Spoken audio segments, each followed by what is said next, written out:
ਸਤਿ ਸ਼੍ਰੀ ਅਕਾਲ। ਤੁਸੀਂ ਜੁੜੇ ਹੋਏ ਹੋ ਪੰਜਾਬੀ ਯੂਐਸਏ ਦੇ ਨਾਲ ਤੇ ਮੈਂ ਹਾਂ ਪ੍ਰਵੀਨ ਸ਼ਰਮਾ ਲੈ ਕੇ ਹਾਜ਼ਰ ਹਾਂ ਪ੍ਰੋਗਰਾਮ ਅਪਡੇਟ ਕੈਲੀਫੋਰਨੀਆ।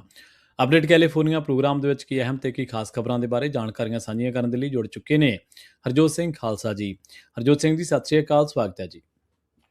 ਸਤਿ ਸ਼੍ਰੀ ਅਕਾਲ, ਧੰਨਵਾਦ ਜੀ ਆਇਆਂ ਨੂੰ। ਪੰਜਾਬੀ ਰੇਡੀਓ ਯੂਐਸਏ ਦੇ ਜਿੰਨੇ ਵੀ ਸਰੋਤੇ ਸਾਡੇ ਸਾਰੇ ਏਐਮ ਸਟੇਸ਼ਨਸ, ਐਫਐਮ ਸਟੇਸ਼ਨ, ਘਰਾਂ ਦੇ ਵਿੱਚ ਰੇਡੀਓ ਸੈਟਸ ਦੇ ਰਾਹੀਂ, ਟੈਲੀਫੋਨ ਦੇ ਰਾਹੀਂ, ਫੇਸਬੁੱਕ, ਯੂਟਿਊਬ ਤੇ ਲਾਈਵ ਦੇਖ ਰਹੇ ਹੋ, ਸੁਣ ਰਹੇ ਹੋ, ਸਾਰਿਆਂ ਨੂੰ ਜੀ ਆਇਆਂ ਨੂੰ ਤੇ ਬਹੁਤ ਹੀ ਪਿਆਰ ਤੇ ਸਤਿਕਾਰ ਭਰੀ ਸਤਿ ਸ਼੍ਰੀ ਅਕਾਲ। ਸਰੋਤਿਓ, ਅੱਜ ਜੁਲਾਈ ਦੀ 3 ਤਰੀਕ ਆ, ਦਿਨ ਸ਼ੁੱਕਰਵਾਰ ਆ ਤੇ ਤੁਹਾਡੇ ਲਈ ਸ਼ਾਮ ਦਾ ਅਪਡੇਟ ਕੈਲੀਫੋਰਨੀਆ ਪ੍ਰੋਗਰਾਮ ਲੈ ਕੇ ਹਾਜ਼ਰ ਹੋਏ ਹਾਂ। ਜੀ, ਅਪਡੇਟ ਕੈਲੀਫੋਰਨੀਆ ਪ੍ਰੋਗਰਾਮ ਨੂੰ ਸਪਾਂਸਰ ਕਰਦੇ ਨੇ ਖਾਲਸਾ ਇੰਸ਼ੋਰੈਂਸ ਏਜੰਸੀ ਵਾਲੇ, ਜਿਨ੍ਹਾਂ ਤੋਂ ਤੁਸੀਂ ਹਰ ਤਰੀਕੇ ਦੀ ਇੰਸ਼ੋਰੈਂਸ ਲੈ ਸਕਦੇ ਹੋ। ਇੰਸ਼ੋਰੈਂਸ ਬਾਰੇ ਪਤਾ ਕਰਨ ਦੇ ਲਈ ਇਹਨਾਂ ਦਾ ਨੰਬਰ ਹੈ 408-272-2500। ਇਹ 1992 ਤੋਂ ਲਗਾਤਾਰ ਇੰਸ਼ੋਰੈਂਸ ਬਿਜ਼ਨਸ ਦੇ ਵਿੱਚ ਸ਼ਾਨਦਾਰ ਸੇਵਾਵਾਂ ਦੇ ਰਹੇ ਨੇ ਤੇ ਅਮਰੀਕਾ ਭਰ ਦੇ ਵਿੱਚ ਇੰਸ਼ੋਰੈਂਸ ਕਰਦੇ ਨੇ। ਓਬਾਮਾ ਕੇਅਰ, ਮੈਡੀਕੇਅਰ ਜਾਂ ਫਿਰ ਕਵਰਡ ਕੈਲੀਫੋਰਨੀਆ ਬਾਬਤ ਪਾਲਿਸੀ ਕਰਵਾਉਣ ਦੇ ਲਈ, ਸਲਾਹ ਲੈਣ ਦੇ ਲਈ ਅੱਜ ਹੀ ਕਾਲ ਕਰੋ 408-272-2500 ਤੇ। ਟਰਕੀਅਨ ਇਮੀਗ੍ਰੇਸ਼ਨ ਲਾ ਫਰਮ ਵਾਲੇ, ਜੇ ਟਰਕੀਆਣਾ ਟੋਰਨੀ ਟਰਕੀਆਣਾ ਦੇ ਨਾਲ ਤੁਸੀਂ ਯੂਐਸ ਇਮੀਗ੍ਰੇਸ਼ਨ ਬਾਬਤ ਕੋਈ ਵੀ ਸਲਾਹ ਕਰਨੀ ਹੈ, ਕੋਈ ਵੀ ਸਵਾਲ ਪੁੱਛਣਾ, ਤੇ ਇਹਨਾਂ ਦਾ ਨੰਬਰ ਹੈ 4159090503। Gurbachan Singh Nagra Sacramento, Kulwant Singh, Jaspal Kaur Johal, Satnam Singh Tatla Yuba City, Gurdev Singh Sohal, Baljinder Singh, Lishpal Kaur Johal Antelope, Jaswinder Singh Nagra Roseville, Avtar Singh Manjal Clovis, Joga Singh Purewal Orangevale, Sarabjit Singh Dhoot Yuba City, Gurnek Singh Bagri Fresno ਤੇ ਪਰਮਜੀਤ ਸਿੰਘ ਦਾਖਾ ਬਰਕਲੇ। ਇਹਨਾਂ ਸਾਰੇ ਹੀ ਸਪਾਂਸਰਸ ਦਾ ਬਹੁਤ ਬਹੁਤ ਧੰਨਵਾਦ। ਤੇ ਜੇਕਰ ਤੁਸੀਂ ਵੀ ਪੰਜਾਬੀ ਯੂਐਸਏ ਦੇ ਇਹਨਾਂ ਪ੍ਰੋਗਰਾਮਾਂ ਨੂੰ ਸਪਾਂਸਰ ਕਰਨਾ ਚਾਹੁੰਦੇ ਹੋ ਤਾਂ ਸਟੂਡੀਓ ਦਾ ਨੰਬਰ ਹੈ 408-272-5200 ਜੀ।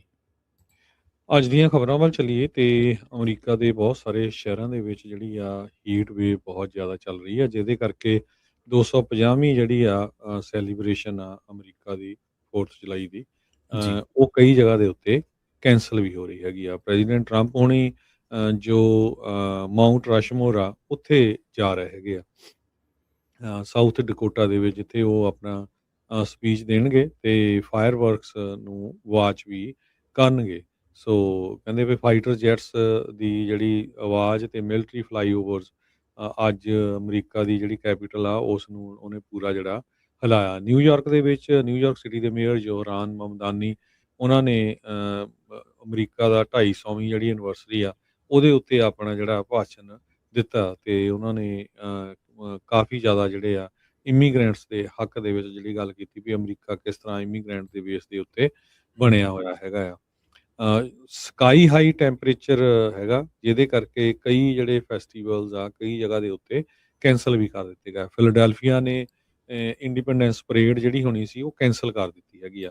ਅਮਰੀਕਾ ਦਾ ਬਹੁਤ ਵੱਡਾ ਮੇਲਾ ਜਿਹੜਾ ਲੱਗਦਾ great American state fair Washington ਦੇ ਵਿੱਚ, ਉਹ ਵੀ ਜਿਹੜਾ ਪਹਿਲਾਂ ਬੰਦ ਕਰਨਾ ਪਿਆ। ਜਿੱਦਣ ਓਪਨ ਹੋਇਆ ਉਸ ਤੋਂ ਉਸੇ ਦਿਨ ਜਿਹੜਾ ਉਹਨੇ ਬੰਦ ਕਰ ਦਿੱਤਾ। ਹੋਰ ਵੀ ਜਿਹੜੀਆਂ ਕਈ ਸ਼ਹਿਰਾਂ ਦੇ ਉੱਤੋਂ ਜਿਹੜੀਆਂ ਖਬਰਾਂ ਆ ਰਹੀਆਂ ਹੈਗੀਆਂ ਜਿੱਥੇ ਐਕਸਟ੍ਰੀਮ ਹੀਟ ਵਾਰਨਿੰਗ ਇਸ਼ੂ ਕੀਤੀ ਗਈ ਆ ਤੇ ਪਤਾ ਨਹੀਂ ਵੀ ਉੱਥੇ ਪਰੇਡ ਹੋਣੀ ਆ ਜਾਂ ਨਹੀਂ, ਪਰ ਕੈਲੀਫੋਰਨੀਆ ਦੇ ਵਿੱਚ ਬਹੁਤ ਸਾਰੇ ਸ਼ਹਿਰਾਂ 'ਚ ਪਰੇਡ ਹੋ ਰਹੀ ਆ ਤੇ ਆਪਣੇ ਲੋਕ ਵੀ ਕਾਫੀ ਵੱਡੀ ਗਿਣਤੀ 'ਚ ਲੱਗ ਰਿਹਾ ਵੀ ਸਾਰੀਆਂ ਪਰੇਡਸ ਦੇ ਵਿੱਚ ਜਿਹੜੀ ਸ਼ਿਰਕਤ ਕਰਨਗੇ। ਜੀ ਜੀ ਬਿਲਕੁਲ। ਸੋ ਅਗਲੀ ਜਿਹੜੀ ਖਬਰ ਆ ਉਹ ਫਰੈਜ਼ਨੋ ਤੋਂ ਆ ਰਹੀ ਹੈ। ਫਰੈਜ਼ਨੋ ਕਾਉਂਟੀ ਦੇ ਵਿੱਚ ਜੰਗਲਾਂ ਦੇ ਨਾਲ ਜਿਹੜੀ ਅੱਗ ਲੱਗੀ ਜੰਗਲਾਂ ਦੇ ਵਿੱਚ, ਉਹਦੇ ਉੱਤੇ ਕਾਬੂ ਪਾਇਆ ਗਿਆ। ਫਾਇਰ ਫਾਈਟਰਸ ਜਿਹੜੇ ਨੇ ਉਹ ਕਹਿੰਦੇ ਕਿ ਪਾਈਨ ਫਲੈਟ ਝੀਲ ਦੇ ਨੇੜੇ ਫਰੈਜ਼ਨੋ ਕਾਉਂਟੀ ਦੇ ਵਿੱਚ ਜਿਹੜੀ ਜੰਗਲੀ ਅੱਗ ਲੱਗੀ ਆ ਉਹਦੇ ਨਾਲ ਨਜਿੱਠ ਰਹੇ ਨੇ। ਇਹ ਸ਼ੁੱਕਰਵਾਰ ਨੂੰ ਫੈਲੀ ਸੀ 11 ਵਜੇ ਤੋਂ ਪਹਿਲਾਂ ਪਾਈਨ ਫਲੈਟ ਰੋਡ ਦੇ ਨੇੜੇ ਈਸਟ ਟ੍ਰਿਮਰ ਸਪ੍ਰਿੰਗਸ ਰੋਡ ਤੋਂ ਸ਼ੁਰੂ ਹੋਈ ਸੀਗੀ ਤੇ ਇਹਨੂੰ ਪਾਈਨ ਫਾਇਰ ਵਜੋਂ ਇਸ ਅੱਗ ਨੂੰ ਜਾਣਿਆ ਜਾਂਦਾ ਤੇ ਹੁਣ ਤੱਕ ਲਗਭਗ ਇਹ 25 ਤੋਂ ਲੈ ਕੇ 30 ਏਕੜ ਤੱਕ ਜਿਹੜਾ ਅੰਦਾਜ਼ੇ ਦੇ ਮੁਤਾਬਕ ਉਹਨੂੰ ਉਸ ਰਕਬੇ ਨੂੰ ਆਪਣੀ ਜ਼ਦ ਦੇ ਹੇਠਾਂ ਲੈ ਚੁੱਕੀ ਹੈ, ਲਪੇਟ ਦੇ ਵਿੱਚ ਲੈ ਚੁੱਕੀ ਹੈ। ਪਰ ਕੈਲ ਫਾਇਰ ਦਾ ਕਹਿਣਾ ਹੈ ਕਿ ਹੁਣ ਅੱਗ ਤੇ ਅਸੀਂ 50% ਤੋਂ ਜ਼ਿਆਦਾ ਜਿਹੜਾ ਕਾਬੂ ਆ ਪਾ ਚੁੱਕੇ ਹਾਂ।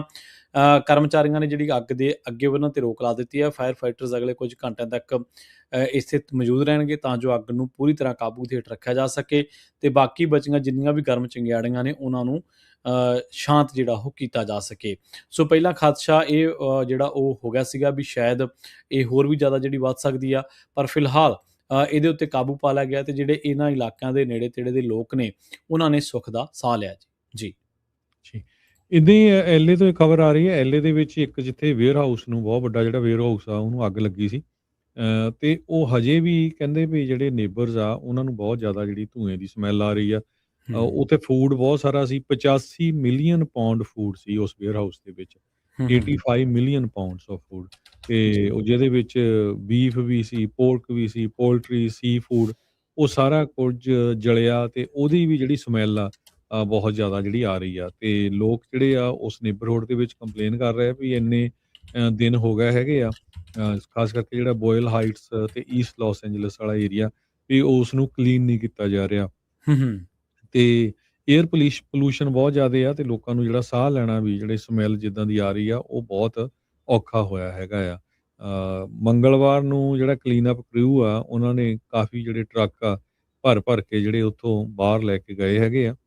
ਪਰ ਜਿਹੜਾ ਰੋਟਨ ਫੂਡ ਆ ਤੇ ਉੱਤੇ ਜਲਿਆ ਹੋਇਆ ਫੂਡ ਆ, ਉਹਦੀ ਜਿਹੜੀ ਸਮੈਲ ਆ ਬਹੁਤ ਬੁਰੀ ਜਿਹੜੀ ਆ ਉਸ ਨੇਬਰਹੁੱਡ ਦੇ ਵਿੱਚ ਆ ਰਹੀ ਹੈਗੀ। ਜੀ।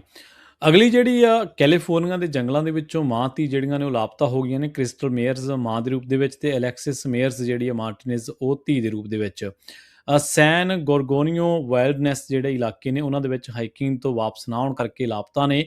ਆਖਰੀ ਵਾਰ ਉਹਨਾਂ ਨੂੰ ਵੀਰਵਾਰ 2 ਜੁਲਾਈ 2026 ਨੂੰ 11 ਵਜੇ ਵਿਵੀਅਨ ਕ੍ਰੀਕ ਟ੍ਰੇਲ ਦੇ ਇਲਾਕਿਆਂ ਦੇ ਖਤਰਨਾਕ ਹਾਈ ਕ੍ਰੀਕ ਮੋੜਾਂ ਦੇ ਉੱਤੇ ਦੇਖਿਆ ਗਿਆ ਸੀਗਾ। ਲਗਭਗ ਇਹਨਾਂ ਦੀ ਜੇ ਉਚਾਈ ਨੂੰ ਦੇਖਿਆ ਜਾਵੇ ਤਾਂ 10,300 ਫੁੱਟ ਬਣਦੀ ਆ। ਅਧਿਕਾਰੀਆਂ ਨੇ ਅਜੇ ਤੱਕ ਉਹਨਾਂ ਦੇ ਤੈਅ ਕੀਤੇ ਰੂਟ, ਉਹਨਾਂ ਦੀ ਸਿਹਤ ਦੀ ਸਥਿਤੀ ਜਾਂ ਰਾਤ ਕੱਟਣ ਦੇ ਸਮਾਨ ਦੀ ਮੌਜੂਦਗੀ ਬਾਰੇ ਕੋਈ ਪੁਸ਼ਟੀ ਜਿਹੜੀ ਉਹ ਨਹੀਂ ਕੀਤੀ ਤੇ ਪਤਾ ਲੱਗਿਆ ਵੀ ਹੁਣ ਇਹਨਾਂ ਨੂੰ ਜਿਹੜੀ ਖੋਜਣ ਦੇ ਲਈ ਬਚਾਅ ਮੁਹਿੰਮ ਜਿਹੜੀ ਉਹ ਚਲਾਈ ਜਾ ਰਹੀ ਆ। ਕ੍ਰਿਸਟਲ ਮੇਅਰਜ਼ ਜਿਹੜੇ ਤੇ ਉਹਨਾਂ ਦੀ ਬੇਟੀ ਅਲੈਕਸਿਸ ਮੇਅਰਜ਼ ਮਾਰਟੀਨੇਜ ਇਹ ਜਿਹੜੀਆਂ ਲਾਪਤਾ ਹੋਈਆਂ ਸਨ ਤੇ ਯੂਐਸ ਫੋਰੈਸਟ ਸਰਵਿਸ ਦੇ ਮੁਤਾਬਕ ਵਿਵੀਅਨ ਕ੍ਰੇਕ ਟ੍ਰੇਲ ਇਤਿਹਾਸਿਕ ਤੌਰ ਤੇ ਖਤਰਨਾਕ ਰੂਟ ਜਿਹੜਾ ਮੰਨਿਆ ਜਾਂਦਾ ਹੈ। ਇਹ ਮਾਊਂਟ ਸੈਨ ਗੋਰਗੋਨੀਓ ਦੀ ਚੋਟੀ ਤੱਕ ਪਹੁੰਚਣ ਦਾ ਸਭ ਤੋਂ ਛੋਟਾ ਤੇ ਸਭ ਤੋਂ ਸਿੱਧੀ ਚੜ੍ਹਾਈ ਵਾਲਾ ਰਸਤਾ ਹੈ। ਇਸ ਦੇ ਲਈ ਤਜਰਬੇਕਾਰ ਜਿਹੜੇ ਵੀ ਹਾਈਕਰਸ ਨੇ ਉਹਨਾਂ ਦੇ ਹੁਨਰ ਦੀ ਲੋੜ ਹੁੰਦੀ ਆ ਤੇ ਹਾਲੇ ਤੱਕ ਇਹ ਪਤਾ ਨਹੀਂ ਲੱਗ ਸਕਿਆ ਵੀ ਉਹਨਾਂ ਕੋਲੇ ਕਿਹੜਾ ਸਮਾਨ ਆ ਜਾਂ ਖਾਣਾ ਪਾਣੀ ਸੀ ਵੀ ਜਾਂ ਨਹੀਂ। ਇਹ ਵੀ ਸਪਸ਼ਟ ਨਹੀਂ ਹੈ ਵੀ ਉਹ ਚੋਟੀ ਤੇ ਜਾਣਾ ਚਾਹੁੰਦੇ ਸੀ ਜਾਂ ਮੌਸਮ ਤੇ ਵਾਤਾਵਰਨ ਸਥਿਤੀਆਂ ਕਰਕੇ ਉਹ ਜਿਹੜੀਆਂ ਰਸਤਾ ਉਹ ਭਟ ਗਈਆਂ। ਫਿਲਹਾਲ ਉਹਨਾਂ ਦੇ ਬਾਰੇ ਜਿਹੜਾ ਉਹ ਇੱਕ ਹੈਲਪਲਾਈਨ ਨੰਬਰ ਹੈ ਜਿਹੜਾ ਉਹ ਜਾਰੀ ਕੀਤਾ ਗਿਆ 180078 ਕ੍ਰਾਈਮ ਤੇ ਉੱਤੇ ਤੁਸੀਂ ਜਿਹੜੀ ਕਾਲ ਉਹ ਕਰ ਸਕਦੇ ਹੋ ਤੇ ਇਹਨਾਂ ਦੇ ਬਾਰੇ ਜਿਹੜੀ ਜੋ ਵੀ ਤੁਹਾਨੂੰ ਜਾਣਕਾਰੀ ਆ ਉਹ ਤੁਸੀਂ ਉਹਨਾਂ ਦੇ ਨਾਲ ਸਾਂਝੀ ਜਿਹੜੀ ਆ ਉਹ ਕਰ ਸਕਦੇ ਹੋ। ਜੀ। ਅਗਲੀ ਖਬਰ ਵੱਲ ਚਲੀਏ। ਕ੍ਰਿਸ ਕ੍ਰਿਸਟੀ ਜਿਹੜੇ ਨਿਊ ਜਰਸੀ ਦੇ ਜਿਹੜੇ ਗਵਰਨਰ ਵੀ ਰਹੇ ਹੈਗੇ ਆ, ਸਾਬਕਾ ਗਵਰਨਰ ਰਹੇ ਆ ਤੇ ਇੱਕ ਟਾਈਮ ਦੇ ਉੱਤੇ ਪ੍ਰੈਜ਼ੀਡੈਂਟ ਡੋਨਲਡ ਟਰੰਪ ਉਹਨਾਂ ਦੇ ਸਪੋਰਟਰ ਵੀ ਸੀ। ਇੱਕ ਟਾਈਮ ਦੇ ਉੱਤੇ ਉਹ ਪ੍ਰੈਜ਼ੀਡੈਂਸ਼ੀਅਲ ਕੈਂਡੀਡੇਟ ਵੀ ਸੀਗੇ ਟਰੰਪ ਉਹਨਾਂ ਦੇ ਅਗੇਂਸਟ। ਸੋ ਉਹਨਾਂ ਨੇ ਅੱਜ ਇੱਕ ਪੋਡਕਾਸਟ ਦੇ ਵਿੱਚ ਜਿਹੜਾ ਹਸਨ ਮਿਨਾਜ ਆ ਉਹਦੇ ਵਿੱਚ ਜਿਹੜਾ ਖੁਲਾਸਾ ਕੀਤਾ, ਕਹਿੰਦੇ ਵੀ ਆਉਣ ਵਾਲੀਆਂ ਨਵੰਬਰ ਦੀਆਂ ਇਲੈਕਸ਼ਨਾਂ ਦੇ ਵਿੱਚ ਬਹੁਤ ਤਕੜੀ ਜਿਹੜੀ ਹਾਰ ਆ ਉਹ ਜੀਓਪੀ ਦੀ, ਰਿਪਬਲਿਕਨਸ ਦੀ ਹੋਣ ਜਾ ਰਹੀ ਹੈਗੀ ਆ। ਜੀ। ਕਹਿੰਦੇ ਵੀ ਮੋਨੂਮੈਂਟਲ ਡਿਫੀਟ ਇਨ ਮਿਡ ਟਰਮ। ਜੀ। ਕਹਿੰਦੇ ਵੀ ਜਿਹੜੇ ਲੋਕਾਂ ਨੇ ਵੋਟ ਪਾਈ ਸੀ ਉਹ ਸਾਰੇ ਮੈਜੋਰਟੀ 'ਚ ਕਹਿੰਦੇ ਹੁਣ ਇਹਨਾਂ ਦੇ ਉਲਟ ਵੋਟ ਪਾਉਣ ਜਾ ਰਹੇ ਹੈਗੇ ਆ। ਹੂੰ, ਹੂੰ। ਸੰਨ 2026 ਦੇ ਵਿੱਚ ਜਿਹੜੀਆਂ ਮਿਡ ਟਰਮ ਇਲੈਕਸ਼ਨ ਨਵੰਬਰ ਦੇ ਵਿੱਚ ਹੋਣੀਆਂ ਹੈਗੀਆਂ ਆ। ਤੇ ਕ੍ਰਿਸਟੀ ਨੇ ਜਿਹੜਾ 2024 ਦੇ ਵਿੱਚ ਪ੍ਰੈਜ਼ੀਡੈਂਸ਼ੀਅਲ ਰੇਸ ਜਦੋਂ ਹੋਈ ਸੀ ਉਸ ਟਾਈਮ ਦੇ ਉੱਤੇ ਵੀ ਉਹ ਖੜੇ ਸੀ, ਬਾਅਦ ਦੇ ਵਿੱਚ ਡ੍ਰੌਪ ਆਊਟ ਕਰ ਲਿਆ ਗਿਆ ਸੀਗਾ। ਇੱਕ ਟਾਈਮ ਦੇ ਉੱਤੇ ਟਰੰਪ ਉਹਨਾਂ ਦੇ ਤਕੜੇ ਰਹੇ ਸਪੋਰਟਰ ਨੇ ਹੁਣ ਉਹਨਾਂ ਦੇ ਜਿਹੜੇ ਕਾਫੀ ਜਿਹੜੇ ਆ ਵਿਰੋਧ ਕਰ ਰਹੇ ਹੈਗੇ ਆ। ਕਹਿੰਦੇ ਵੀ ਟਰੰਪ ਉਹਨਾਂ ਦੀ ਜਿਹੜੀ ਰੇਟਿੰਗ ਆ ਉਹ ਮਿਡ 30 'ਚ ਆ। ਸੋ ਇਹ ਕਹਿੰਦੇ ਵੀ ਇੱਕ ਬਹੁਤ ਤਕੜੀ ਜਿਹੜੀ ਵਾਰਨਿੰਗ ਆ ਰਿਪਬਲਿਕਨਸ ਨੂੰ ਨਹੀਂ। ਸੋ ਕਹਿੰਦੇ ਵੀ ਨਵੰਬਰ ਦੀਆਂ ਇਲੈਕਸ਼ਨਾਂ ਤੋਂ ਬਾਅਦ ਜਿਹੜਾ ਰਿਪਬਲਿਕਨ ਪਾਰਟੀ ਆ ਜਾਂ ਇਹਦਾ ਜਿਹੜਾ ਟੋਟਲੀ ਕਹਿੰਦੇ ਚੇਂਜ ਹੋ ਜਾਊਗਾ ਵੀ ਕੌਣ ਇਸ ਨੂੰ ਅੱਗੇ ਜਾ ਕੇ ਹੈਡ ਕਰੂਗਾ। ਜੀ, ਜੀ। ਅਗਲੀ ਜਿਹੜੀ ਖਬਰ ਹੈ ਇਸ ਟਾਈਮ ਫ੍ਰੈਜ਼ਨੋ ਤੋਂ ਆ ਰਹੀ ਹੈ। ਫ੍ਰੈਜ਼ਨੋ ਦੇ ਜਿਹੜਾ ਹਾਈਵੇ 99 ਹੈ, ਕੁਛ ਹੀ ਮਿੰਟ ਪਹਿਲਾਂ ਉਹਦੇ ਤੇ ਇੱਕ ਬੜਾ ਦਰਦਨਾਕ ਹਾਦਸਾ ਵਾਪਰ ਗਿਆ। ਇੱਕ ਜਿਹੜੀ ਕਈ ਵਾਹਨਾਂ ਨੂੰ ਟੱਕਰ ਮਾਰਨ ਤੋਂ ਬਾਅਦ ਇੱਕ ਕਾਰ ਜਿਹੜੀ ਹੈ ਪਲਟ ਗਈ ਸੀ, ਜਿਸ ਕਰਕੇ ਇੱਕ ਬੰਦੇ ਦੀ ਜਿਹੜੀ ਥਾਂ ਮੌਤ ਹੋ ਗਈ। ਵੈਂਟੂਰਾ ਤੇ ਬੀ ਸਟਰੀਟ ਦੇ ਇਲਾਕਿਆਂ ਦੇ ਵਿੱਚ ਇਹ ਜਿਹੜਾ ਹਾਦਸਾ ਵਾਪਰਿਆ, ਜਿੱਥੇ ਇਸ ਬੰਦੇ ਦੀ ਜਿਹੜਾ ਪੀੜਤ ਆ ਉਹਦੀ ਕਾਰ ਸਭ ਤੋਂ ਪਹਿਲਾਂ ਟਕਰਾਈ ਸੀ ਵਿਕਟਮ ਦੀ ਤੇ ਇਸ ਤੋਂ ਬਾਅਦ ਉਹ ਗੱਡੀ ਚਲਾਉਂਦਾ ਰਿਹਾ ਤੇ ਸੀ ਸਟਰੀਟ ਤੇ ਜਾ ਕੇ ਉਹਨੇ ਇੱਕ ਹੋਰ ਬੰਦੇ ਨੂੰ ਟੱਕਰ ਮਾਰੀ ਤੇ ਉਸ ਤੋਂ ਬਾਅਦ ਉਹਦੀ ਕਾਰ ਜਿਹੜੀ ਆ ਉਹ ਬੇਕਾਬੂ ਹੋ ਕੇ ਹਾਈਵੇ 99 ਦੇ ਵੱਲ ਹੇਠਾਂ ਜਾ ਡਿੱਗੀ ਤੇ ਫ੍ਰੀਵੇ ਤੇ ਜਾ ਕੇ ਕਹਿੰਦੇ ਵੀ ਪੁੱਠੀ ਲੜ ਗਈ। ਉਹਨੂੰ ਮੌਕੇ ਤੇ ਮ੍ਰਿਤਕ ਐਲਾਨ ਦਿੱਤਾ ਗਿਆ। ਹਾਲੇ ਤੱਕ ਉਹਦੀ ਜਿਹੜੀ ਆਇਡੈਂਟੀਟੀ ਉਹ ਜੱਗ ਜ਼ਾਹਰ ਨਹੀਂ ਕੀਤੀ ਗਈ। ਸਰਾਹਤ ਅਤੇ ਸਫਾਈ ਦਾ ਕੰਮ ਚੱਲਣ ਕਰਕੇ ਡਰਾਈਵਰਾਂ ਨੂੰ ਇਸ ਰਸਤੇ ਵੱਲ ਜਾਣ ਤੋਂ ਬਚਣ ਦੀ ਜਿਹੜੀ ਸਲਾਹ ਉਹ ਜਾਰੀ ਕੀਤੀ ਗਈ ਆ। ਇਸ ਟਾਈਮ ABC 30 ਜਿਹੜਾ ਨਿਊਜ਼ ਆ, ਐਕਸ਼ਨ ਨਿਊਜ਼, ਉਹਦੀ ਜਿਹੜੀ ਖਬਰ ਆ ਉਹਦੇ ਦੱਸਣ ਦੇ ਮੁਤਾਬਕ ਇਸ ਹਾਦਸੇ ਤੋਂ ਕੁਛ ਮਿੰਟ ਬਾਅਦ ਜਿਹੜਾ ਫ੍ਰੀਵੇ ਆ ਉਹਨੂੰ ਰੋਕਣਾ ਪਿਆ ਸੀਗਾ, ਪਰ ਫਿਲਹਾਲ ਫ੍ਰੀਵੇ ਜਿਹੜਾ ਉਹ ਕੰਮ ਕਰ ਰਿਹਾ ਰਾਈਟ ਨਾਓ। ਪਰ ਇਹ ਜਿਹੜਾ ਮ੍ਰਿਤਕ ਹੈ ਇਹਦੀ ਹਲੇ ਜਿਹੜੀ ਪਛਾਣ ਆ ਉਹ ਜੱਗ ਜ਼ਾਹਰ ਨਹੀਂ ਕੀਤੀ ਗਈ। ਜੀ। ਇਸੇ ਤਰ੍ਹਾਂ ਅੱਜ ਸੈਨੋਜ਼ੇ ਦੇ ਵਿੱਚ ਮੋਨਰੀ ਰੋਡ ਦੇ ਉੱਤੇ ਇੱਕ ਪੈਡੈਸਟਰੀਅਨ ਜਿਹੜਾ ਆ ਉਹਦੀ ਮੌਤ ਹੋ ਗਈ ਜਦੋਂ ਉਹ ਤੁਰ ਕੇ ਜਾ ਰਿਹਾ ਸੀ ਤੇ ਉਹਦੇ ਉੱਤੇ ਜਿਹੜੀ ਕਾਰ ਆ ਉਹ ਚੜ੍ਹ ਗਈ ਹੈਗੀ ਆ। ਪੈਡੈਸਟਰੀਅਨ ਜਿਹੜੇ ਆ ਇਹਨਾਂ ਦੀ ਮੌਤ ਦੇ ਵਿੱਚ ਕਾਫੀ ਜ਼ਿਆਦਾ ਜਿਹੜਾ ਵਾਧਾ ਹੋ ਰਿਹਾ ਹੈਗਾ। ਸੈਨੋਜ਼ੇ ਦੇ ਵਿੱਚ ਹਾਲਾਂਕਿ ਬਾਹਲਾ ਸੇਫ ਸਿਟੀ ਕਰਕੇ ਜਾਣਿਆ ਜਾਂਦਾ ਆ। ਇਸ ਸਾਲ ਦੀ 24ਵੀਂ ਮੌਤ ਆ ਇਹ ਪੈਡੈਸਟਰੀਅਨ ਦੀ। ਜਦੋਂ ਕੋਈ ਜੀ ਤੁਸੀਂ ਸੜਕ ਦੇ ਉੱਤੇ ਕ੍ਰਾਸ ਕਰ ਰਹੇ ਆ ਜਾਂ ਸੜਕ ਦੇ ਉੱਤੇ ਜਾ ਰਹੇ ਆ ਤੇ ਤੁਹਾਨੂੰ ਜਿਹੜੀ ਦੂਜੀ ਕਾਰ ਆ ਉਹ ਹਿੱਟ ਕਰ ਦਿੰਦੀ ਹੈਗੀ ਆ।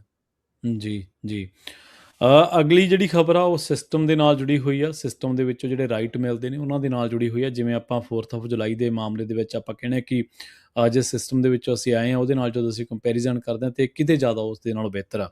ਬੰਦਿਆਂ ਦੀ ਜਾਨ ਮਾਲ ਦੀ ਰਾਖੀ ਤਾਂ ਹੈਗੀ ਹੈ, ਜਾਨਵਰਾਂ ਦੇ ਵੀ ਪੂਰੇ ਹੱਕ ਹਕੂਕ ਨੇ। ਕਨੋਗਾ ਪਾਰਕ ਦੇ ਵਿੱਚ ਇੱਕ LAPD ਦੇ ਜਿਹੜੇ ਇੱਕ ਅਧਿਕਾਰੀ ਸੀਗਾ ਉਹਦੇ ਵੱਲੋਂ ਜਿਹੜਾ ਲਾਸ ਐਂਜਲਸ ਦੇ ਇਲਾਕਿਆਂ ਦੇ ਵਿੱਚੋਂ ਇਹ ਖਬਰ ਆ ਰਹੀ ਹੈ।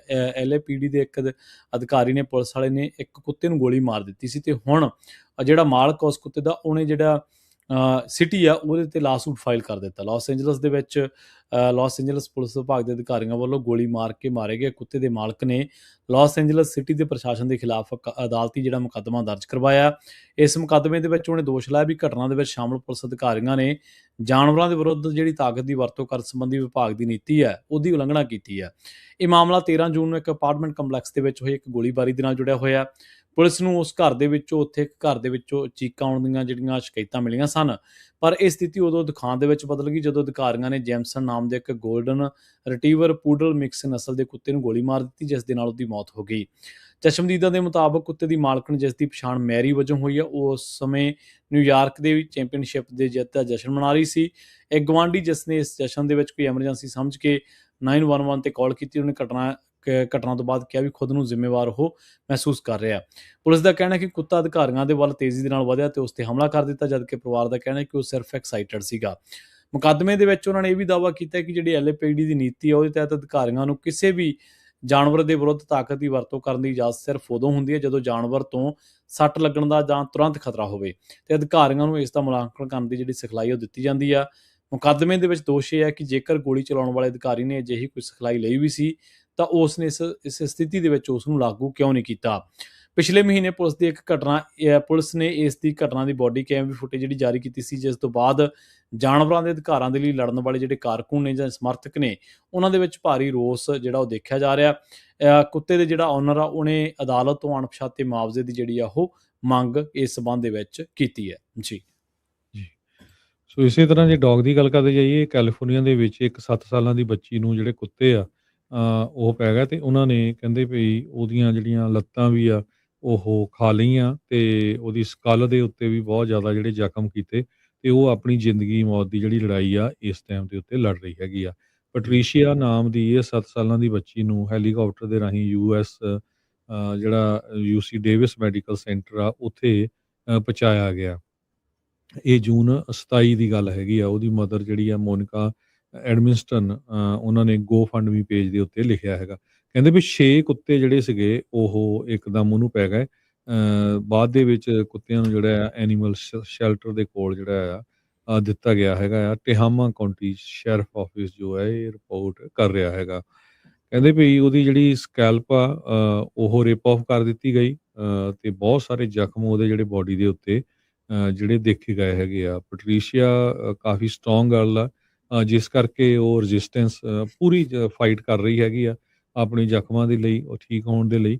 ਪਰ ਇਹ ਜਿਹੜੇ ਦੇਖੋ ਇੱਦਾਂ ਦੀਆਂ ਜਿਹੜੀਆਂ ਇਨਸੀਡੈਂਟਸ ਆਉਂਦੀਆਂ ਆ ਜਿਹੜੇ ਲੋਕ ਡੌਗਸ ਰੱਖਦੇ ਆ, ਕੁੱਤੇ ਰੱਖਦੇ ਆ, ਉਹਨਾਂ ਨੂੰ ਆਪਣੇ ਕੰਟਰੋਲ ਦੇ ਵਿੱਚ ਲੋਕ ਲਾ ਕੇ ਜੇ ਘਰ ਦੇ ਵਿੱਚ ਰੱਖਣੇ ਚਾਹੀਦੇ ਹੈਗੇ ਆ।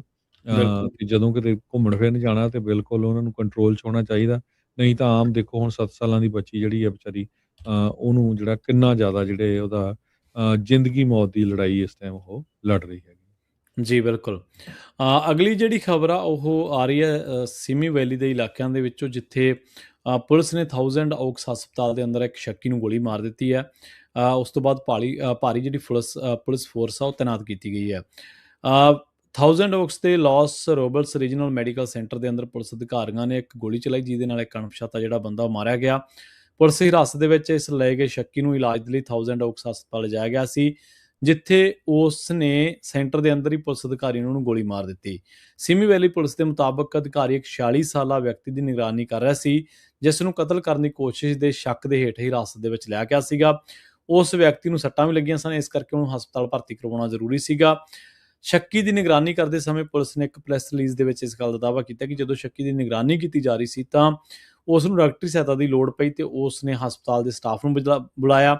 ਜਦੋਂ ਹਸਪਤਾਲ ਦੇ ਸਟਾਫ ਨੂੰ ਬੁਲਾਇਆ ਗਿਆ ਤੇ ਇਹ ਬੰਦਾ ਹਿੰਸਕ ਹੋ ਗਿਆ, ਜਿਸ ਤੋਂ ਬਾਅਦ ਪੁਲਿਸ ਨੂੰ ਇਹਦੇ ਤੇ ਗੋਲੀ ਚਲਾਉਣੀ ਪਈ ਤੇ ਦੱਸਿਆ ਕਿ ਇਸ ਬੰਦੇ ਨੂੰ ਹਸਪਤਾਲ ਦੇ ਕਰਮਚਾਰੀ ਨੇ ਫੜ ਲਿਆ ਸੀਗਾ ਤੇ ਉਹਨੂੰ ਹਿੰਸਕ ਤਰੀਕੇ ਦੇ ਨਾਲ ਉਹਨੂੰ ਮਾਰਨ ਲੱਗਿਆ ਸੀਗਾ। ਬਾਅਦ ਦੇ ਵਿੱਚ ਜਦੋਂ ਪੁਲਿਸ ਨੇ ਗੋਲੀ ਚਲਾਈ ਤਾਂ ਇਸ ਬੰਦੇ ਦੀ ਮੌਤ ਹੋ ਗਈ ਤੇ ਇਸ ਤੋਂ ਪਹਿਲਾਂ ਸਿਮੀ ਵੈਲੀ ਦੇ ਵਿੱਚ ਉਹ ਘਟਨਾ ਵਾਪਰੀ ਸੀ, ਜਿਹਦੇ ਸਬੰਧ ਦੇ ਵਿੱਚ ਇਹਨੂੰ ਜਿਹੜਾ ਉਹ ਹਿਰਾਸਤ ਦੇ ਵਿੱਚ ਲਿਆ ਗਿਆ ਸੀਗਾ ਤੇ ਹੁਣ ਦੱਸਿਆ ਜਾਂਦਾ ਹੈ ਕਿ ਲਾਸ ਰੌਬਰਟਸ ਜਿਹੜੇ ਅਧਿਕਾਰੀ ਨੇ ਉਹਨਾਂ ਨੇ ਕਿਹਾ ਕਿ ਹਸਪਤਾਲ ਦੇ ਕਰਮਚਾਰੀ, ਮੁਲਾਜ਼ਮ, ਮਰੀਜ਼ ਤੇ ਵਿਜ਼ਟਰ ਸਾਰੇ ਸੁਰੱਖਿਅਤ ਨੇ ਤੇ ਡਾਕਟਰੀ ਸੇਵਾਵਾਂ ਦੇ ਵਿੱਚ ਕੋਈ ਜਿਹੜੀ ਆ ਉਹ ਰੁਕਾਵਟ ਨਹੀਂ ਹੈ। ਪੁਲਿਸ ਨੇ ਕਿਹਾ ਵੀ ਜੇ ਕੋਈ ਵੀ ਗਵਾਹ ਜਿਸ ਦੇ ਨਾਲ ਘਟਨਾ ਵਾਲੀ ਸਥਾਨ ਤੇ ਅਧਿਕਾਰੀਆਂ ਦੇ ਵੱਲੋਂ ਸੰਪਰਕ ਨਹੀਂ ਕੀਤਾ ਗਿਆ ਤਾਂ ਉਹ ਇਸ ਸਬੰਧ ਦੇ ਵਿੱਚ ਜਿਹੜੀ ਆ ਉਹ ਅਧਿਕਾਰੀਆਂ ਦੇ ਨਾਲ ਰਾਬਤਾ ਕਾਇਮ ਕਰੇ। ਇਹ ਜਿਹੜੀ ਘਟਨਾ ਵਾਪਰੀ ਆ ਹਸਪਤਾਲ ਦੀ ਚੌਥੀ ਮੰਜ਼ਿਲ ਤੇ ਵਾਪਰੀ ਆ, ਜਿਹਦੇ ਨਾਲ ਇਸ ਤੋਂ ਬਾਅਦ ਜਿਹੜਾ ਕਿ 215W ਜੈਂਸ ਰੋਡ ਦੇ ਉੱਤੇ ਇਹ ਜਿਹੜੀ ਇੱਕ ਇਮਾਰਤ ਦਾ ਪਾਸਾ ਪੈਂਦਾ, ਉੱਥੇ ਫਿਰ ਪੁਲਿਸ ਨੂੰ ਹੋਰ ਵੀ ਜਿਹੜੀ ਫੋਰਸ ਆ ਉਹ ਤੈਨਾਤ ਕਰਨੀ ਪਈ ਸੀ। ਜੀ ਜੀ ਫੀਫਾ ਵਰਲਡ ਕੱਪ ਦੀ ਵੀ ਆਪਾਂ ਗੱਲਬਾਤ ਕਰਨੀ ਹੈਗੀ ਆ। ਜੀ। ਮੈਕਸੀਕੋ ਸਿਟੀ ਦੇ ਵਿੱਚ ਫੀਫਾ ਦਾ ਜਿਹੜਾ ਹੁਣ ਮੈਚ ਹੋਣਾ ਹੈਗਾ ਮੈਕਸੀਕੋ ਤੇ ਇੰਗਲੈਂਡ ਦੇ ਵਿੱਚ, ਕਹਿੰਦੇ ਵੀ ਉਹ ਥੋੜਾ ਅਰਲੀ ਕਰਨਾ ਪਿਆ ਕਿਉਂਕਿ ਉੱਥੇ ਜਿਹੜਾ ਵੈਦਰ ਡਿਸਟਰਪਸ਼ਨ ਬਹੁਤ ਜ਼ਿਆਦਾ ਹੋ ਰਹੀ ਹੈਗੀ ਆ। ਇਸੇ ਤਰ੍ਹਾਂ ਅਰਜਨਟੀਨਾ ਤੇ ਕੇਪ ਵਰਡੇ ਜਿਹੜੇ ਦੋਨਾਂ ਨੇ ਇੱਕ ਗੋਲ ਜਿਹੜਾ ਕੀਤਾ ਹੈਗਾ। ਬਾਕੀ ਜੀ ਤੁਸੀਂ ਬਿਲਕੁਲ, ਹਾਂਜੀ ਬਿਲਕੁਲ ਬਿਲਕੁਲ। ਜਿਹੜਾ ਇਸ ਤੋਂ ਪਹਿਲਾ ਮੁਕਾਬਲਾ ਹੋਇਆ ਸੀਗਾ ਇਜਿਪਟ ਦੇ ਵਿਚਾਲੇ ਤੇ ਆਸਟ੍ਰੇਲੀਆ ਦੇ ਵਿਚਾਲੇ, ਉਹਦੇ ਵਿੱਚ ਇਜਿਪਟ ਨੇ ਆਸਟ੍ਰੇਲੀਆ ਨੂੰ ਹਰਾ ਦਿੱਤਾ ਤੇ ਜਿਹੜੀ ਇਜਿਪਟ ਦੀ ਟੀਮ ਆ ਉਹ ਅਗਲੇ ਦਗੇੜ ਦੇ ਵਿੱਚ ਪੁੱਜ ਗਈ ਆ। ਪਹਿਲੇ ਹਾਫ ਤੱਕ ਮਿਸਰ 1-0 ਨਾਲ ਅੱਗੇ ਸੀ, ਪਰ ਦੂਜੇ ਹਾਫ ਦੇ ਵਿੱਚ ਆਸਟ੍ਰੇਲੀਆ ਨੂੰ ਇੱਕ ਗੋਲ ਦਾ ਲਾਹਾ ਮਿਲਿਆ। ਇਸ ਤੋਂ ਬਾਅਦ ਦੋਵਾਂ ਟੀਮਾਂ ਨੂੰ 15-15 ਮਿੰਟ ਦਾ ਵਾਧੂ ਸਮਾਂ ਦਿੱਤਾ ਗਿਆ, ਪਰ ਇਸੇ ਦੌਰਾਨ ਕੋਈ ਵੀ ਟੀਮ ਜਿਹੜੀ ਗੋਲ ਨਾ ਕਰ ਸਕੀ। ਮੈਚ 1-1 ਦੀ ਬਰਾਬਰੀ ਤੇ ਸਮਾਪਤ ਹੋ ਗਿਆ ਸੀਗਾ। ਇਸ ਦੌਰਾਨ ਮਿਸਰ ਦੀ ਟੀਮ ਨੇ ਗੋਲ ਕਰਨ ਦੇ ਕਈ ਮੌਕੇ ਬਣਾਏ, ਪਰ ਮਿਸਰ ਦੀ ਟੀਮ ਗੋਲ ਨਾ ਕਰ ਸਕੀ। ਇਸ ਤੋਂ ਬਾਅਦ ਪੈਨਲਟੀ ਸ਼ੂਟ ਆਊਟ ਦੇ ਰਾਹੀਂ ਮੈਚ ਦਾ ਫੈਸਲਾ ਹੋਇਆ, ਜਿਸ ਦੇ ਵਿੱਚ ਮਿਸਰ ਦੀ ਟੀਮ ਨੇ ਜਿੱਤ ਹਾਸਲ ਕੀਤੀ। ਮਿਸਰ ਨੇ 4 ਪੈਨਲਟੀ ਸ਼ੂਟ ਦੇ ਵਿੱਚ ਗੋਲ ਕੀਤੇ, ਜਦਕਿ ਆਸਟ੍ਰੇਲੀਆ 4 ਦੇ ਵਿੱਚੋਂ ਸਿਰਫ 2 ਹੀ ਗੋਲ ਕਰ ਸਕਿਆ ਸੀ ਤੇ ਇਸ ਜਿੱਤ ਦੇ ਨਾਲ ਮਿਸਰ ਪਹਿਲੀ ਵਾਰ ਵਿਸ਼ਵ ਕੱਪ ਫੁੱਟਬਾਲ ਦੇ ਆਖਰੀ ਗੇੜ ਦੇ ਵਿੱਚ, ਜਿਹੜਾ 16 ਦਾ ਗੇੜ ਆ, ਉਹਦੇ ਵਿੱਚ ਪੁੱਜ ਚੁੱਕਿਆ ਤੇ ਇਹਦੇ ਨਾਲ ਜਿਹੜਾ ਅਰਜਨਟੀਨਾ ਦੇ ਨਾਲ ਕੇਪ ਵਰਡੇ ਦਾ ਜਿਹੜਾ ਮੁਕਾਬਲਾ ਉਹ ਵੀ 1-1 ਸਕੋਰ ਦੇ ਨਾਲ ਹਲੇ ਚੱਲ ਰਿਹਾ। ਕੋਲੰਬੀਆ ਦੇ ਨਾਲ ਜਿਹੜਾ ਘਾਨਾ ਦਾ ਮੁਕਾਬਲਾ ਹੋਣਾ ਉਹ ਹੋਣਾ ਜਿਹੜਾ 9:30 PM ਈਸਟ ਦੇ ਟਾਈਮ ਦੇ ਮੁਤਾਬਕ ਤੇ ਕੈਂਸਰ ਸਿਟੀ ਦੇ ਵਿੱਚ ਇਹ ਹੋਣਾ ਤੇ ਦੱਸਿਆ ਜਾ ਰਿਹਾ ਕਿ ਜਿਹੜਾ ਵੀ ਇਹ ਵਿਨਰ ਹੋਊਗਾ ਇਸ ਮੁਕਾਬਲੇ ਦਾ ਉਹ ਫੇਸ ਕਰੂਗਾ ਸਵਿਟਜ਼ਰਲੈਂਡ ਨੂੰ ਰਾਊਂਡ 16 ਦੇ ਵਿੱਚ। ਸੋ ਦੇਖਦੇ ਹਾਂ ਕੀ ਬਣਦਾ, ਪਰ ਇਸ ਟਾਈਮ ਜਿਹੜਾ ਆਸਟ੍ਰੇਲੀਆ ਤੇ ਇਜਿਪਟ ਦੇ ਵਿਚਾਲੇ ਜਿਹੜਾ ਮੁਕਾਬਲਾ ਉਹ ਫਿਨਿਸ਼ ਹੋ ਚੁੱਕਿਆ। ਅਰਜਨਟੀਨਾ ਤੇ ਕੇਪ ਵਰਡੇ ਦਾ ਹਲੇ ਵੀ ਜਿਹੜਾ ਉਹ ਲਾਈਵ ਉਹ ਚੱਲ ਰਿਹਾ। ਇਸ ਟਾਈਮ ਤਾਜ਼ਾ ਜਿਹੜੇ ਅੰਕੜੇ ਨੇ ਉਹਨਾਂ ਦੇ ਮੁਤਾਬਕ ਇਹ ਜਿਹੜੀ ਆਪਣੇ ਕੋਲੇ ਜਾਣਕਾਰੀ ਹੁਣ ਤੱਕ ਦੀ ਆ 76ਵੇਂ ਮਿੰਟ ਦੇ ਵਿੱਚ ਇਹ ਜਿਹੜਾ ਮੁਕਾਬਲਾ ਉਹ ਚੱਲ ਰਿਹਾ। ਜੀ ਜੀ ਤੇ ਇਸੇ ਤਰ੍ਹਾਂ ਜੇ ਹੁਣ ਆਪਾਂ ਸਟਾਕ ਮਾਰਕੀਟ ਦੀ ਗੱਲ ਕਰਦੇ ਜਾਈਏ ਤੇ ਡਾਓ ਜੋਨ ਇੰਡਸਟਰੀਅਲ ਅੱਜ ਅਪ ਗਿਆ ਹੈਗਾ 1.14%, ਕਲੋਜ਼ ਹੋਇਆ 92,900.07 ਦੇ ਉੱਤੇ। S&P ਇੰਡੈਕਸ ਵੀ ਅਪ ਗਿਆ 0.0% ਤੇ ਕਲੋਜ਼ ਹੋਇਆ 7,483.24 ਦੇ ਉੱਤੇ ਤੇ ਨੈਸਡੈਕ ਜਿਹੜਾ ਆ ਉਹ ਡਾਊਨ ਗਿਆ 0.80% ਤੇ ਕਲੋਜ਼ ਹੋਇਆ 25,832.67 ਦੇ ਉੱਤੇ। ਜੀ ਕਰੰਸੀ ਦੀ ਗੱਲ ਕਰਦੇ ਹਾਂ, ਪਰ ਉਸ ਤੋਂ ਪਹਿਲਾਂ ਇੱਕ ਹੋਰ ਜਿਹੜੀ ਖਬਰ ਆ ਉਹਦੇ ਬਾਰੇ ਤੁਹਾਨੂੰ ਥੋੜ੍ਹੀ ਜਾਣਕਾਰੀ ਦੇ ਦਈਏ। ਬੁਨਿਆਦੀ ਢਾਂਚੇ ਨੂੰ ਸੁਧਾਰਨ ਦੇ ਲਈ ਜਿਹੜੇ ਦੱਖਣੀ ਕੈਲੀਫੋਰਨੀਆ ਦੇ ਜਿਹੜੇ ਕਈ ਹਵਾਈ ਅੱਡੇ ਨੇ ਉਹਨਾਂ ਨੂੰ ਫੰਡਿੰਗ ਮਿਲੀ ਆ। 16 ਕੈਲੀਫੋਰਨੀਆ ਏਅਰਪੋਰਟ ਆ ਜਿਨ੍ਹਾਂ ਨੂੰ 107 ਮਿਲੀਅਨ ਦੀ ਜਿਹੜੀ ਫੰਡਿੰਗ ਆ ਉਹ ਮਿਲੀ ਹੈ ਫੈਡਰਲ ਐਵੀਏਸ਼ਨ ਐਡਮਿਨਿਸਟ੍ਰੇਸ਼ਨ ਵੱਲੋਂ। ਸੋ ਇਹਨਾਂ ਨੂੰ ਕਿਹਾ ਗਿਆ ਕਿ ਤੁਸੀਂ ਆਪਣਾ ਜਿਹੜਾ ਇਨਫਰਾਸਟਰਕਚਰ ਆ ਉਹਨੂੰ ਮਾਡਰਨਾਈਜ਼ ਕਰੋ ਤੇ ਸੇਫਟੀ ਜਾਂ ਜਿਹੜੇ ਵੀ ਸੇਫਟੀ ਨੂੰ ਇੰਪਰੂਵ ਕਰੋ ਤੇ ਲਾਅ ਮੇਕਰ ਜਿਹੜੇ ਨੇ ਉਹਨਾਂ ਨੇ ਇਸ ਗੱਲ ਦੀ ਅਨਾਊਂਸਮੈਂਟ ਕੀਤੀ ਆ। ਸੋ ਇਹ ਫੰਡਿੰਗ ਜਿਹੜੀ ਆ ਉਹ ਗ੍ਰਾਂਟ ਏਅਰਪੋਰਟ ਇੰਪਰੂਵਮੈਂਟ ਪ੍ਰੋਗਰਾਮ ਆ ਜਿਹੜਾ ਉਹਦਾ ਹਿੱਸਾ। ਰਨਵੇ ਟੈਕਸੀਵੇ ਦੇ ਜਿਹੜਾ ਉਹਨੂੰ ਦੁਬਾਰਾ ਬਣਾਉਣਾ, ਹਵਾਈ ਅੱਡੇ ਦੇ ਸਾਈਨ ਬੋਰਡਾਂ ਤੇ ਉਹਨੂੰ ਲਾਈਟਿੰਗ ਨੂੰ ਅਪਗ੍ਰੇਡ ਕਰਨਾ, ਆਵਾਜ਼ ਨੂੰ ਘਟਾਉਣਾ ਤੇ ਹੋਰ ਜਿਹੜੇ ਸੁਧਾਰ ਨੇ ਉਹਨਾਂ ਦੇ ਵਿੱਚ ਕੀਤਾ ਜਾਊਗਾ। Oakland, San Francisco Bay airport, Long Beach airport, Fresno Yosemite international airport, San Jose Mineta international airport ਤੇ ਹੋਰ ਜਿਹੜੇ ਓਨਟਾਰੀਓ ਇੰਟਰਨੈਸ਼ਨਲ ਏਅਰਪੋਰਟ ਸਮੇਤ ਕਈ ਜਿਹੜੇ ਏਅਰਪੋਰਟ ਨੇ ਉਹਨਾਂ ਨੂੰ ਇਹਦਾ ਜਿਹੜਾ ਲਾਹਾ ਉਹ ਮਿਲੂਗਾ। ਤੇ ਜਾਂਦਿਆਂ ਦੀ ਗੱਲ ਕਰੀਏ ਆਪਾਂ ਕਰੰਸੀ ਦੇ ਬਾਰੇ, ਅੱਜ ਇੱਕ ਯੂਐਸ ਡਾਲਰ ਦੀ ਕੀਮਤ ਕੈਨੇਡਾ ਦੇ $1 ਤੇ 42 ਸੈਂਟ ਦੇ ਬਰਾਬਰ, ਇੰਡੀਆ ਦੇ 95 ਰੁਪਏ ਤੇ 23 ਪੈਸਿਆਂ ਦੇ ਬਰਾਬਰ ਤੇ ਪਾਕਿਸਤਾਨ ਦੇ 283 ਰੁਪਏ ਤੇ 6 ਪੈਸਿਆਂ ਦੇ ਬਰਾਬਰ ਰਹੀ ਹੈ ਜੀ। ਸੋ ਇੱਥੇ ਹੀ ਸਰੋਤਿਆਂ ਤੋਂ ਇਜਾਜ਼ਤ ਲੈਂਦੇ ਹਾਂ। ਮੇਰੇ ਹਰਜੋਤ ਸਿੰਘ ਵੱਲੋਂ ਤੇ ਪ੍ਰਵੀਨ ਸ਼ਰਮਾ ਵੱਲੋਂ ਆਪ ਸਭ ਨੂੰ ਬਹੁਤ ਹੀ ਪਿਆਰ ਤੇ ਸਤਿਕਾਰ ਭਰੀ ਸਤਿ ਸ੍ਰੀ ਅਕਾਲ। ਤੇ ਸੁਣਦੇ ਤੇ ਦੇਖਦੇ ਰਹੋ ਪੰਜਾਬੀ ਰੇਡੀਓ USA।